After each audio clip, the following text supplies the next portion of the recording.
Então, Arnaldo, duas coisas. Primeiro que ele falou que a relação com os jogadores está ótima, tal. Não é isso que muita gente fala, né? A relação dele com os outros jogadores. E segundo que agora a diretoria está com a faca, o queijo, a goiabada, a marmelada, o queijo roquefort, tudo na mão para tratar essa renovação ou não do jeito que ela quiser. Porque agora a torcida está contra ele. Essa última questão da permanência, renovação ou não, tem o lado dele também. Pode, de uma forma, para mim, pouquíssima estratégia, como disse o Mauro, facilitar a ida dele ou já alimentar um pré-contrato que ele pode legalmente fazer daqui a alguns dias, aliás, assinar com outro clube. A permanência dele no Flamengo me parece agora uma questão improvável demais. É curioso, você falou a relação dos jogadores, o Mauro também com os funcionários, a comissão técnica, aquela situação que a gente viu há poucos dias, daquele corredor recepcionando o Gabigol na volta dele aos treinamentos depois da suspensão. Aquela turma toda do corredor, inclusive o Tite e tal, que fez parte da recepção de volta, deve estar arrependido. Eu acho que os companheiros falaram bastante sobre o caso. Para mim, chama atenção de fato essa derrocada dele no time, no clube, ter começado com a simbólica passagem da camisa 10. E é isso, desde que ele veio com a camisa 10 nas costas, ele não jogou mais absolutamente nada, por coincidência ou não, né? Ele teve um ano passado com a 10 péssimo, e esse ano, então, ele praticamente não teve aparição em campo. E acho que ainda mais num clube em que a camisa 10 é tão identificada com o principal ídolo, ele talvez não tenha conseguido lidar com isso, né? E olha que ele, em algum aspecto, eu lembro também daquela bizarra postagem dos tronos, né? Lembra da bizarra postagem dos tronos? Ele e o Zico, mais ou menos, com os troféus lá e tudo mais. Aí também deu uma explicação mequetrefe lá. Mas, enfim, em algum aspecto, ele vinha ocupando uma posição de ídolo máximo do Flamengo que o Flamengo não tinha desde o Zico, sobretudo com as crianças. Tal, e o cara vai queimando todo esse, como diria o outro, capital. Não dá para entender qual que é a estratégia dele. E eu lembro que na mesma época, na mesma semana, Tironi, são jogadores completamente diferentes, tecnicamente, em termos de idolatria. Tá? Na mesma semana, o Gabigol recebeu a camisa 10 do Flamengo e o Luciano recebeu a camisa 10 do São Paulo, na mesma semana. E os dois já estavam... O Luciano, de certa forma, é um ídolo da torcida do São Paulo, mas não, evidentemente, do tamanho do Gabigol. E não é que o Luciano conseguiu lidar melhor com a camisa 10 do São Paulo que o Gabigol com a 10 do Flamengo. O Luciano, depois daquilo, renovou o contrato, já renovou, jogou a parte final lá de temporada, tal, não sei o que lá, tal, não sei o que lá. A gente discute o Luciano em campo. Se ele tem condição de fazer o que o camisa 10 faz. Essa é uma questão. Agora, rasgar a camisa 10, o Luciano não rasgou. O Gabigol já rasgou a camisa 10 dele e nunca mais vestirá esse número tão importante na história do futebol, particularmente do Flamengo. Pois é, o Danilo, tem o Gabigol em litígio, vamos dizer assim, com a torcida do Flamengo, mas tem também o Abel. Falaram lá no ano passado, assinou um pré-contrato, não assinou e tarará. E agora o Al-Sadd cobra esse pré-contrato que ele tinha assinado ali no fim do 24. De fato, ali no final, ele fala, quando perguntado, ele sempre falava, não, vamos ver, vamos até o fim depois de 24 e parará. Mas nunca se falou em pré-contrato. E agora esse negócio apareceu aí. A Leila, sobre esse negócio, também calou, falou que vai resolver internamente. O Abel, a hora que der entrevista, vai ter que falar sobre isso. Uhum. Pois é, eu acho, inclusive, esse caso bem pior do que o caso do Gabigol. Acho que é bem mais grave. Que é isso? Porque, afinal, mais uma vez, eu já falei no último programa, eu entendo todo o ódio e movimentação que teve o caso do Gabigol.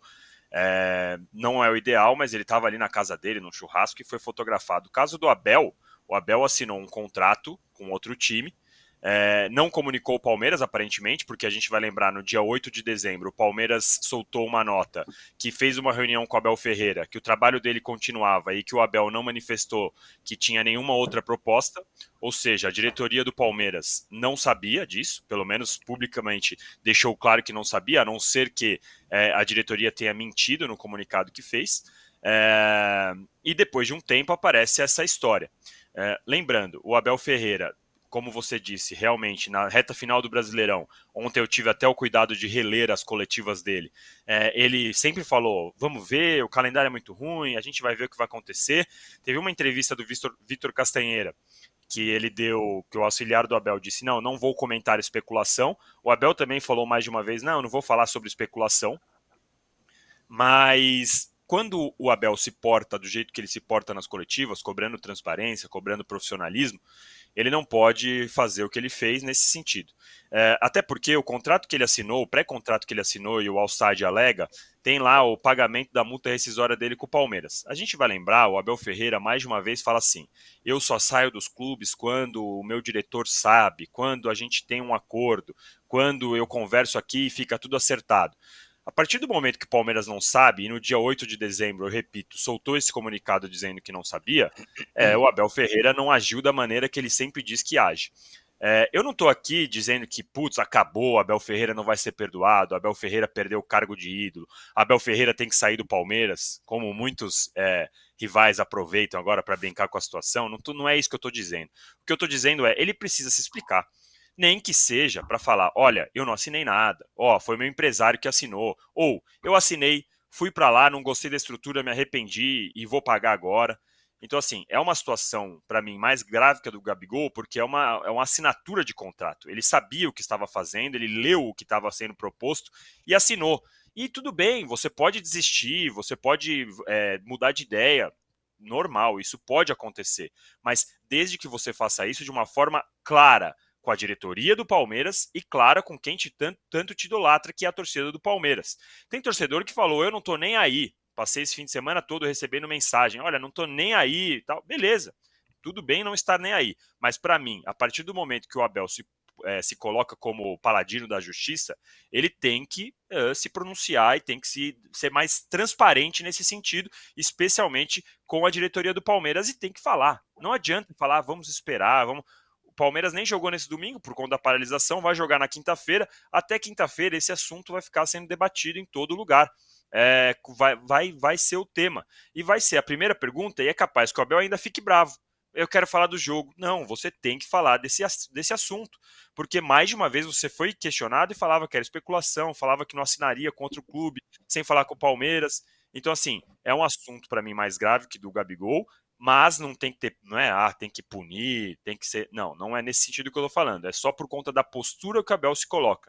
E mais, caso a FIFA dê razão ao SAD, tem que pagar essa multa de 5 milhões de euros e etc., é muito importante que o Palmeiras não pague isso. A não ser que o Palmeiras soubesse desde o início e estivesse escondendo.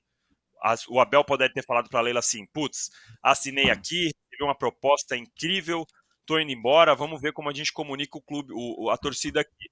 Aí a Leila falou, olha, não vamos comunicar nada, eu vou cobrir, sei lá, eu vou te dar um aumento, eu vou te fazer alguma proposta melhor, e a gente finge que nada aconteceu. Aí errou o Abel e errou o Palmeiras. Então, nesse sentido, enquanto mais tempo demorarem para explicar essa situação, pior fica para os dois lados.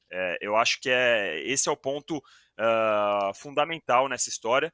Tem que se pronunciar, tem que falar. O Abel gosta tanto de passar recados no Instagram, colocar a coletiva do Guardiola, dar recados sobre calendário, e como disse o Trajano, muitas vezes recados e palpites corretos.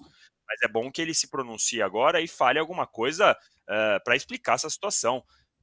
Porque não dá para ele ficar calado, assim, quieto e fingindo que nada aconteceu e que a gente vai esquecer tudo isso, e que a torcida vai esquecer. Não dá. Mauro, além disso, tem outra história.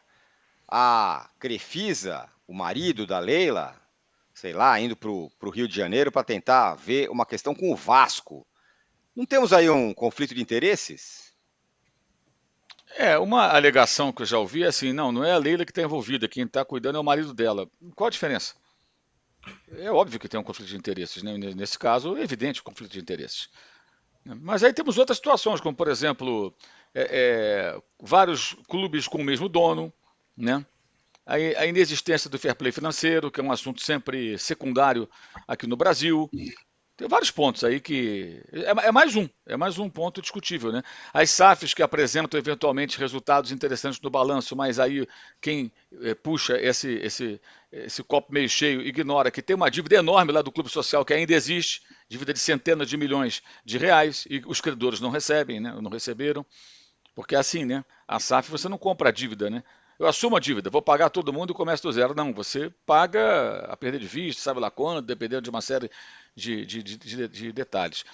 Sobre o técnico do Palmeiras, eu quero ver se depois dessa as pessoas vão continuar dando uma relevância absurda ao que ele fala além do futebol.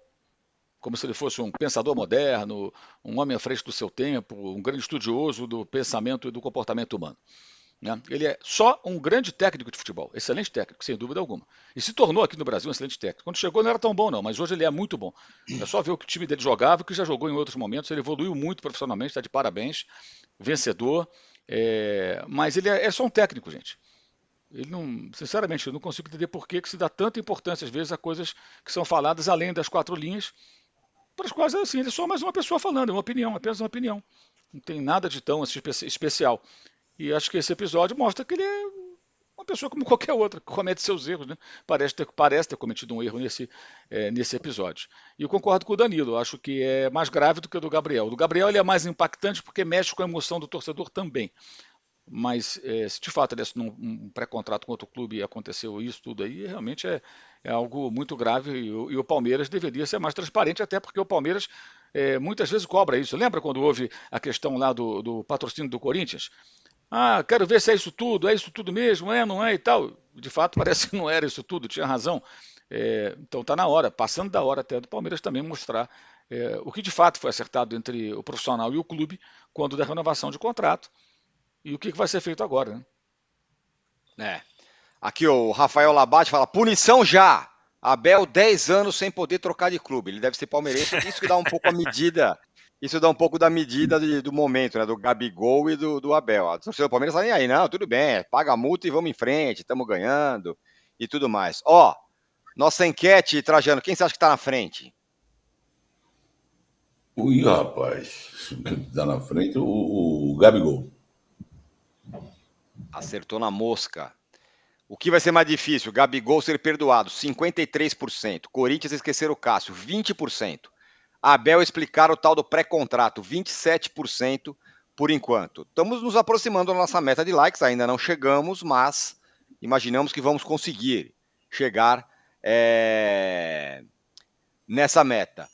Ô, Arnaldo, aconteceu o seguinte, hein? Faltando uma semana para a temporada começar, nosso Dorival Júnior falou assim, valeu aí, obrigado, tô indo pra seleção, tá? Tchau, obrigado, tá tudo ótimo aqui, vocês ficam aí com o Carpini que eu tô indo pra seleção, tchau. Foi embora. Não contente, ele foi lá e fez a rapa na turma lá da estatística, não, vem pra seleção, vem todo mundo pra cá. Tentou levar até o Muricy. O Muricy falou, não, eu vou ficar por aqui, tá tudo bem. Ficou o Muricy. Agora ele vai lá e convoca uma galera aí, convocou o Rafael também, goleiro do São Paulo, que vai desfalcar o time nessa data FIFA. Nada mais previsível, né? Aliás, até porque o presidente do São Paulo é chefe da delegação na Copa América e recebeu o Dorival no jogo com o Barcelona. Não sei se você viu, Tino. Sim. Com pompas, honras, etc. Quando foi informado que o Rafael seria convocado. Teve aquele com o Scott. Então, São Paulo sabe desde a quinta-feira que o Rafael seria convocado pela lesão do Ederson. Essa situação, né, é o que a gente fala. Sempre quando tem a discussão de convocar jogadores que atuam no Brasil com as competições em andamento.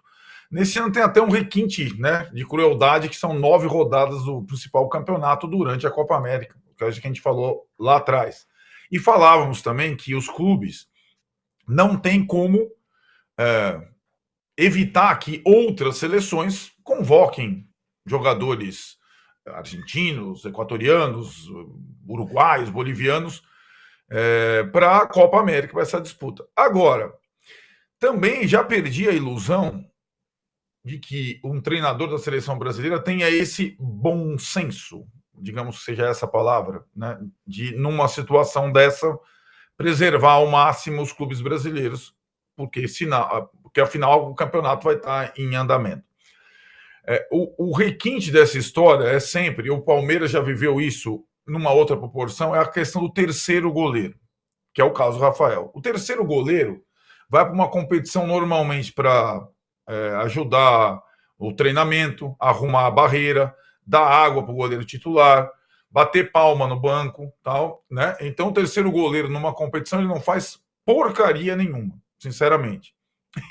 E ao mesmo tempo ele é o primeiro goleiro de um time que fica 9 rodadas sem o seu serviço. É a mesma coisa do Bento, do Atlético, só que agora o Bento, com a lesão do Ederson, fica como segunda opção. Se acontecer alguma coisa com o Alisson, o Bento ainda vai ter uma possibilidade de jogar. O Rafael não vai jogar, né? E o São Paulo vai ficar no Campeonato Brasileiro nesse período com o Jandrei. O Tirone nem lembrava mais do Jandrei. Jandrei no gol. Como a aproximação da direção do São Paulo com a CBF ela é total, e o Casares comemorou a convocação dele para chefe de delegação como se fosse um jogador, aí a direção do São Paulo é que eventualmente se explique com a torcida, né? E aí é uma questão que, para mim, é aquilo. Entendo que o técnico da seleção brasileira tem ótimas opções de brasileiros que atuam no exterior, inclusive goleiros como o Neto, por exemplo, que joga na Premier League, para completar a sua lista. Então, o Rafael, se não estou enganado, é o quarto, né, brasileiro que atua no Brasil nessa lista. O Dorival teria outras opções para o Rafael, para o Bento, para o Arana, e agora para o Endrick, até se fosse o caso, né? Eu só estou fazendo essa ressalva porque eu acho o restante da lista do Dorival, inclusive os 3 que foram convocados agora para completar os 26, sobretudo o Ederson da Atalanta, aquele mesmo volante que jogou no Corinthians, no Cruzeiro, no Fortaleza, eu acho uma lista muito boa, a lista do Dorival. Renovada, mais jovem, atenta ao que está acontecendo na temporada europeia que está terminando, e tem esse asterisco dos brasileiros que atuam por aqui, né? Essa reclamação aí da torcida e não das diretorias sobre os brasileiros convocados. Mas a lista, Tirone, eu tenho que admitir, é boa. É a melhor dos últimos tempos. E eu acho que ele tem ótimas condições, Rafael à parte, Arana à parte, de fazer uma seleção das melhores dos últimos tempos nessa disputa da Copa América aí, que vai concorrer com o Brasileirão.